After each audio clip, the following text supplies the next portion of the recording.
Hey everybody, welcome back to the Four Letter Nerd YouTube channel. We're here for our second official podcast. Right. This is episode 2. Attack of the Clones. Yeah.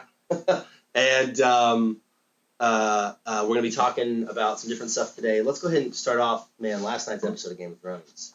Dave and I both watched Game of Thrones. Cam, I know you don't, but you can listen, right? Yeah, I'm fine. I don't mind spoilers. These aren't going to be spoilers. We're going to talk about the show. So if you haven't seen the episode yet, mute us. You should, and then come back here in a few minutes and we'll talk about something else. Do a hand signal like to steal third base. We're back. Let me tell you what I thought was the best thing about last night. Yep. And then I realized that wasn't even close to it because something happened after I watched the show and I was laying in bed and I just jumped up and realized woke up and I'm like, holy crap. Yeah. The opening scene where I feel like Daenerys just really became the Dragon Queen. Yeah. Like she was, their city's getting just razed. Those slavers were just being crappy. Douchebags. They were assholes. Wait, slavers are douchebags? Well, yeah, believe it or not. Huh. I know. Surprisingly, they turned on their little deal that They they weren't made. good guys. Yeah. And they had her, and then she just like she flipped it around with when she was in the hut and she burned everybody. Yeah. It's the same thing. She Oh, jumped man. on Drogo and Who was it? Grey Worm comes up, right? And she tells them, like, there's 3 of them, and she's like, one of you is going to die. Oh, like, man. One of you to decide. And they throw one dude under the bus, totally. And that guy, like, drops to his knees and starts begging for his life. And Grey Worm, in just one fell swoop, with one sword, just beheads 2 dudes who have a guy between them. Like, and then it was amazing. And the guy's down on his knees, and Tyrion, like, he's like, yeah, because he's down on his knees, they're like, They're eye to eye. and Tyrion just leans in and is like, dude, you know you're screwed. So this is Go what back you and go tell back. your people. But I thought that was I like the little guy. It was nice. It Yeah, was yeah. good. Yeah. And to see Tyrion go from holy crap, I hope she doesn't like feed me to a dragon. Right. To being There like was the a man moment right there where it was speaking like for her. worrisome. Yeah. But that was great. Yeah. The battle between the bastards. Oh yeah, man, Jon Snow. I'm a little frustrated with it because I wish Jon Aaron I guess he's still alive, right? Or no. Who's Probably not. not? From what I understand. Very he's not alive. unlikely. If you wonder if someone's dead, they probably are. The veil came. Yes. I wish they Littlefinger recorded- showed up Yeah, right at the end. Hope was like, they should That have was coordinated exciting. that better. That was exciting. They should have got there just like 10 minutes earlier. But the scene that really set it for me, and there's so much going on, and Yeah. the books have been out so Yeah. long, and I started reading them back probably a couple years after they first came out, so Right. this has been a lifelong thing for me, Yeah. is I forgot that Davos went back to the wall because Stannis sitting back to get all of the brothers to come back, like, and Trying to keep track of all the and names. so when he was doing on his you little, get this. when he was doing his little walk, and he came up on that It was like a pyre. Yeah. and he found the little toy stag that he yeah. made, Stannis' daughter. Like I just looks around. At that point, I didn't like. Well, he knew about it, and he was just trying to like just swallow it and just do what he had to do. But he didn't know about it. He didn't. And then when he got back, when they took over Winterfell, Yep. he's staring up at Melisandre. Yeah. And he's gonna kill her. Like, and he's tried to kill her before. Remember? And she had the poison thing. And well, it wasn't him, but the Meister did. Yeah. But he was gonna do it. And I just jumped out of bed and I'm like, oh my God, he didn't know that she burned her. Oh. And she's like, what are you talking about? And I'm like, so I had to like go through it and tell her. Explain the whole and I'm thing, like, yeah. holy crap, that was definitely gonna He kill is gonna Melisandre. be pissed. So that was crazy. I mean, that was such an amazing episode. That last scene there with Sansa and Ramsay and the stare down, and he's just tied to the pillar, just covered in blood, and the hounds, and he's just arrogant to the end, and he's like, my hound will hurt. well, She's like, you haven't fed him in 7 days. So the hounds do hurt him. I imagine. They hurt him good. But the beauty of that is Jon actually stopped from killing him because he killed Rickon. Right. And to give Sansa that. Oh, which, it was like, so satisfying. And easily the most satisfying death since Joffrey. Oh yeah, easily. No. Like maybe more so. Like I might have hated Ramsay more than Joffrey. Maybe I'm not sure. Bold words. Yeah. He's a hateful person, easily to hate. Trust me. Is it true that there's only 7 episodes next season and 6? Yeah, or like 8 and 7. Yes, Right. I believe that's correct. That when they come back next year, next week is the finale. Right. And so when they quick. come back, yeah, I know. When it's 10 episodes, they're 10 episode seasons.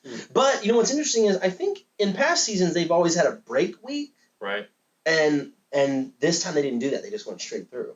I could be mistaken, but I thought that was right. But yeah, next season is going to be like 6 or 7 episodes, 7 or 8 episodes, and the final season will be 7 or 6 episodes. Well, the good thing about it being 10 episodes, Yeah, is I get to save like $200 this year because I can cancel Right? HBO again. Right, And come yeah. back. I would Just wait. I would love to see the revenue stream for HBO. I bet once Game of Thrones in. Yeah. You know, they try though. I'll tell you, man, they've got some really great shows and some stuff coming out. Man, did you see the trailer for Westworld? Oh Yes. my gosh, That's good. dude, that looks I incredible. cannot wait for Hope to see Very that. excited. I know that Ed Brubaker writes for that show as part of the creative team or something like that. He's involved in some Captain capacity. America, right? Yes, he's the guy who brought Captain America. He brought Bucky back from the dead. Yeah. And but he's a fantastic writer. I absolutely love his work. I love Winter The Soldier. Fade Out. Yeah, Yeah, Winter I mean, Soldier's he's a great great. character. But Ed Brubaker's a part of the Fade Westworld Out. show. Yeah. Oh man, the Fade Out is such a good book. Image. It's an Image series. He has one called Fatale, which is really really good. But he's part of the Westworld writing team, so that's something that's really exciting. And also, I started Veep recently. Yeah, Beep was really funny. Julie. It took me a long time to come around to that. But hilarious. yes, I agree with you. That's a very funny show. And what I like about that show is that the comedy is very offensive. Like they don't care. Yeah. There's no line. It's definitely an HBO show. They don't care who they might offend. They It's just say things and make jokes that you're like, wow, I can't believe they did that. I don't know if you guys watched Seinfeld back in the day. I don't know how old Yeah, you are. a little bit. Yeah, It's almost like to me it's Seinfeld on a cable. Like It- some of this stuff. it they is a do, little bit. like, One of the things my wife started watching it, and then I started watching later. But what I like about it is, yes, there are consistent storylines and things you kind of need to know and whatnot. But you can also just watch an episode Sure. and not really know entirely what's going on, and it doesn't really matter. Mhm. It's still really funny. Yeah. They sort of do a great job of keeping the story contained to that 30-minute block. Yeah, so there's like an I like that. overarching. Yeah, but then there's theme. like you can jump in on Yeah. different episodes. Yeah, at any time, and it's really That makes it's sense. really I like fun. that. I always thought Elaine from Seinfeld was the glue that held the entire cast together. And Yeah. She was She awkward, is. ridiculous. Yeah. But all the rest of the characters were just so like blown. You need someone who's a little bit more normal. Right, George right. is just like self-deprecating and Yeah. just depressing, and sometimes Kramer's just he's crazy. just so crazy and bizarre. And Jerry's a normal guy, but he's so neurotic. Right. You know? Yeah. You have that Elaine character who's Yeah. not quite as bad as the rest of them, but Her, she is really. You're right. I agree with you. her episode of comedians getting cars and coffee or whatever. Yeah. Getting coffee, whatever that Comedians is. in cars getting coffee. That's what it is. Yeah. Her episode with Jerry on that is fantastic. Yeah. Like Yeah, that's a great show. you just feel like They're you're great looking together. in on like a reunion. Yeah. No, I agree with you. So- I agree with you.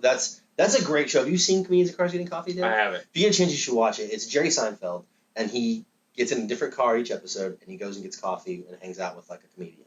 And like the Louis C.K. episode is really good. They really nailed It's like the a name. 2-part thing. Oh no, I'm sorry. Louis C.K. episode is good, but the Jimmy Fallon episode is really good. It's a 2-parter, and they like go out on a boat and stuff. Or maybe that was the Louis C.K. episode. I can't remember. I get them confused for What some are- reason. They don't even look alike. What is this phenomenon of like filming people in cars though? Like, I don't know. Yeah. What's the talk show host that does it? Oh yeah, James Corden's doing it now. They're amazing. The And- lips, yeah, And the Chewbacca lady? carpool karaoke. Yeah. Yeah, Chewbacca lady. Man, she is hilarious. And Yeah, she's people big like to time film now, themselves in man. their. She got to meet Stan Lee. I know. And J.J. Abrams. She went to- I wish I would have put a Chewbacca mask. She went to on Disney myself. World with the guy that did Chewbacca. Like he like sent her entire family to Disney That's World. awesome. No, Peter man. Mayhew, right? Yeah, Is that yeah, who we're that's talking it. about? Yeah. That's awesome. Man, that's crazy. That's cool. Hey, let's transition. Let's talk some comics now. Okay. So DC Rebirth is in like full swing. Right. A lot of great books coming out. It's gotten me in trouble with my wife because I've been buying a lot of it. Have you? A lot of good stuff Sorry, coming honey. out there. A lot of great books. Mhm. I love it. I'm yeah. glad. Hey, add these titles. I want to read this. I wanna read Okay, this. Cam. I'm probably gonna have to nix that. You guys are I'm watching like broke. a business transaction Yeah. play out right I'm now. bored.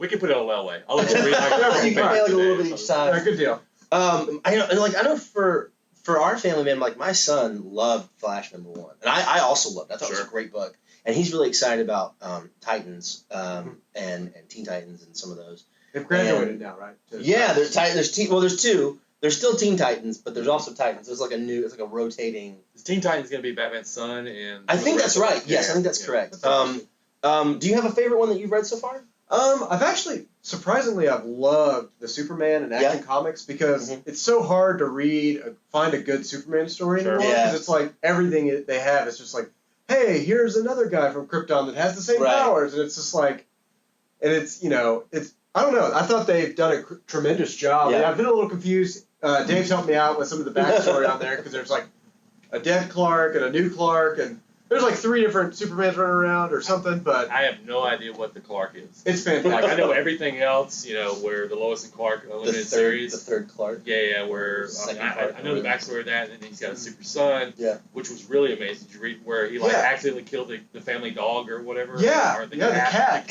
Like that whole idea, the whole dynamic with the kid, like Superman's son trying to find his powers and his dad trying to stay hidden with his powers.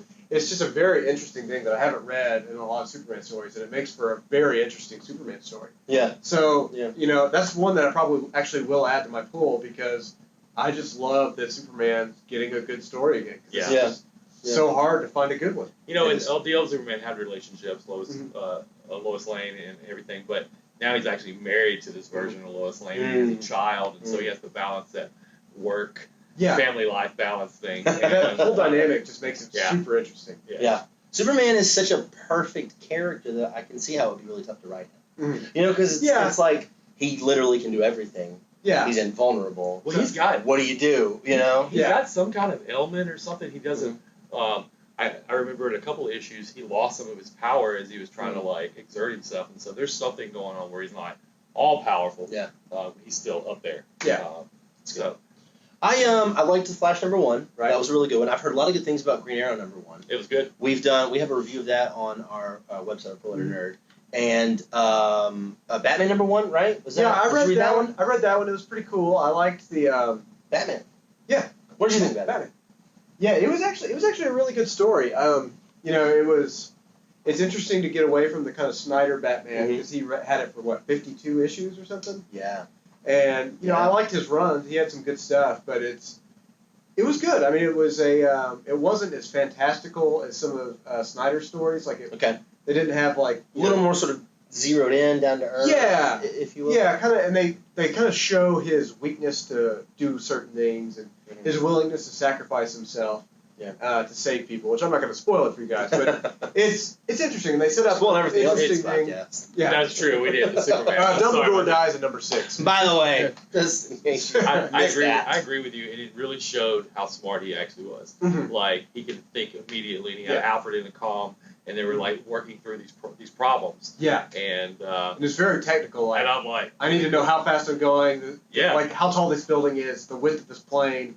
You could tell how smart he was and how he was working through all of these problems he was facing with this.